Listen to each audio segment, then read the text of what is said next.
মানে আল্লাহ পাক যে বলেছেন যে তোমরা দৃষ্টি নিচু করো, এটা যে কোরআনে আছে যে একটা গায়রে মাহরামের দিকে চোখ পড়লে যদি খারাপ চিন্তা চলে আসে চোখটা কি করো, নিচু করো, ছেলে হোক মেয়ে হোক। এই আয়াত কোরআনেই পড়ে থাকলো, চক্ষু নিচু করো তো দূরের কথা, চোখে চোখ রেখে এখন কিস করতেছে মনে করেন, বিষয়টা তাই না? কথা কি বুঝতে পারেন? আল্লাহ পাক কোরআনে বলেছেন ওয়ালা তাকরাবা হাযিহিশ শাজারা, এই কথাটা আল্লাহ পাক বলেছেন আমাদের পিতা এবং মাতাকে, আদম আলাইহিস সালাম এবং হাওয়া আলাইহিস সালামকে। দেখো তোমরা জান্নাতের সব জায়গায় ঘোরো, খাও খাও, কোনো সমস্যা নাই।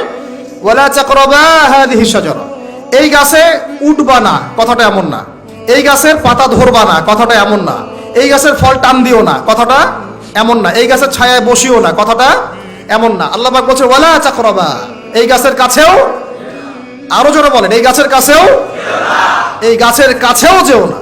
ফল খাওয়া তো দূরের কথা, গাছে উঠা তো দূরের কথা, গাছের নিচে বসা তো দূরের কথা, কাছেও সেম কথা আল্লাহ পাক সূরা বনি ইসরাঈলের মধ্যে বলছেন ওয়ালা তাকরাবুজ জিনা, ওয়ালা তাকরাবুজ জিনা, তোমরা জিনার কাছেও।